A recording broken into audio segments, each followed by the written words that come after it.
दोस्तों, आज हम शहीद भगत सिंह के बारे में, उनकी जीवन से जुड़ी कुछ ऐसी अनजानी बातों को जानेंगे जो पहले किसी ने न कही होंगी। तो चलिए दोस्तों, हम उनके कुछ ख़ास बातों को जानते हैं। लेकिन उससे पहले मैं आपसे रिक्वेस्ट करना चाहूँगी कि अगर आप हमारे चैनल पर नए हैं तो हमारे चैनल को सब्सक्राइब कीजिए, हमारे वीडियो को लाइक कीजिए और बेल आइकन को ज़रूर दबाइएगा ताकि हमारे नई वीडियो की नोटिफिकेशन आपको मिलती रहे। तो दोस्तों, हम बात करने जा रहे हैं भगत सिंह से जुड़ी कुछ ख़ास बातों को।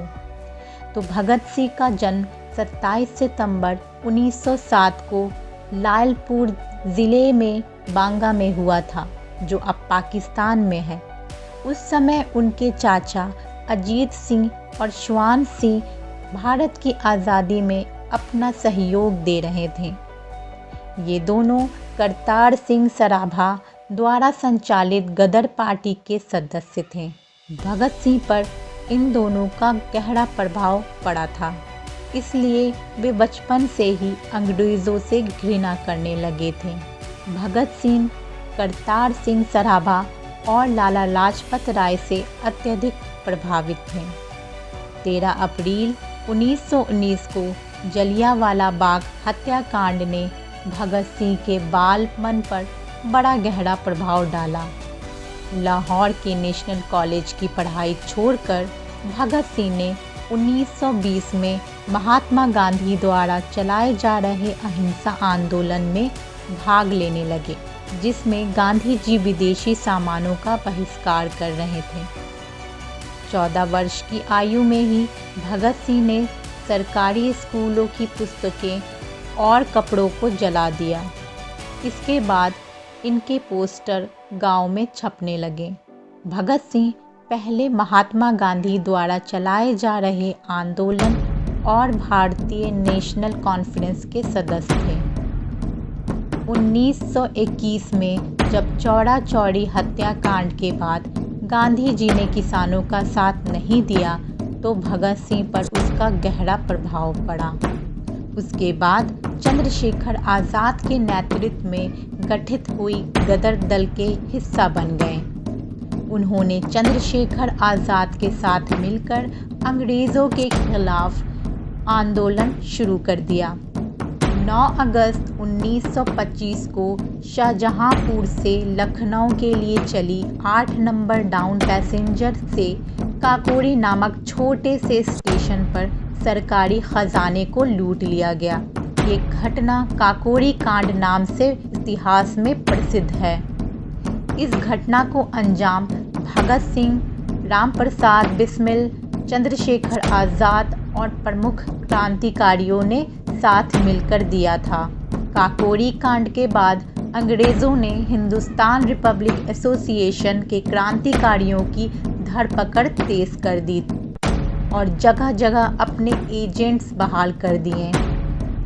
भगत सिंह और सुखदेव लाहौर पहुंच गए। वहां उनके चाचा सरदार किशन सिंह ने एक खटाल खोल दिया और कहा कि अब यहीं रहो और दूध का कारोबार करो। वे भगत सिंह की शादी कराना चाहते थे और एक बार लड़की वालों को भी लेकर पहुंचे थे। भगत सिंह कागज़ पेंसिल ले दूध का हिसाब करते, पर कभी हिसाब सही मिलता नहीं। सुखदेव खुद ढेर सारा दूध पी जाते और दूसरों को भी मुफ्त पिलाते। भगत सिंह को फिल्में देखना और रसगुल्ले खाना काफ़ी पसंद था। वे राजगुरु और यशपाल के साथ जब भी मौका मिलता फिल्म देखने चले जाते थे। चार्ली चैपलिन की फिल्में बहुत पसंद थीं। इस पर चंद्रशेखर आज़ाद बहुत गुस्सा होते थे। भगत सिंह ने राजगुरु के साथ मिलकर 17 दिसंबर 1928 लाहौर में सहायक पुलिस रहे अंग्रेज़ अफसर जेपी सैंडर्स को मार डाला था। इसमें चंद्रशेखर आज़ाद ने उनकी पूरी सहायता की थी। क्रांतिकारी साथी बटुकेश्वर दत्त के साथ मिलकर भगत सिंह ने अलीपुर रोड दिल्ली स्थित ब्रिटिश भारत की तत्कालीन सेंट्रल असेंबली के सभागार में 8 अप्रैल 1929 को अंग्रेज सरकार को जगाने के लिए बम और पर्चे फेंके थे। भगत सिंह क्रांतिकारी देशभक्त ही नहीं बल्कि एक अध्ययनशील विचारक, कलम के धनी, दार्शनिक, चिंतक, लेखक, पत्रकार और महान मनुष्य थे।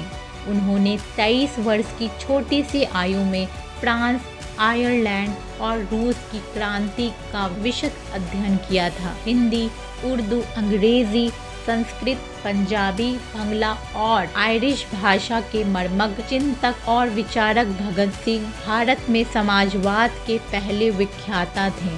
भगत सिंह अच्छे वक्ता, पाठक और लेखक भी थे। उन्होंने अकाली और कीर्ति 2 अखबारों का संपादन भी किया। जेल में भगत सिंह ने करीब 2 साल बिताए। इस दौरान वे लेख लिखकर अपने क्रांतिकारी विचार व्यक्त करते रहे। जेल में रहते हुए उनका अध्ययन बराबर जारी रहा। इस दौरान उनके लिखे गए लेख व परिवार को लिखे गए पत्र आज भी उनके विचारों के दर्पण है। अपने लेखों में उन्होंने कई तरह से पूंजीपतियों को अपना शत्रु बताया है। उन्होंने लिखा कि मजदूरों का शोषण करने वाला चाहे एक भारतीय ही क्यों ना हो, वह उनका शत्रु है। उन्होंने जेल में अंग्रेजी में एक लेख भी लिखा जिसका शीर्षक था, मैं नास्तिक क्यों हूँ। जेल में भगत सिंह व उनके साथियों ने 64 दिनों तक भूख हड़ताल की। उनके एक साथी यतीन्द्र नाथ दास ने तो भूख हड़ताल में अपने प्राण ही त्याग दिए थे। 23 मार्च 1931 को भगत सिंह तथा उनके 2 साथियों सुखदेव व राजगुरु को फांसी दे दी गई। फांसी पर जाने से पहले वह बिस्मिल की जीवनी पढ़ रहे थे, जो सिंध के एक प्रकाशक भजन लाल बुक सेलर ने आर्ट प्रेस सिंध में छापी थी। तो दोस्तों, आपको ये वीडियो कैसा लगा हमें कमेंट करके ज़रूर बताइएगा। हमारे चैनल को सब्सक्राइब कीजिए, हमारे वीडियो को लाइक कीजिए और बेल आइकन को ज़रूर दबा दीजिएगा ताकि हमारे वीडियो की नोटिफिकेशन आपको मिलती रहे।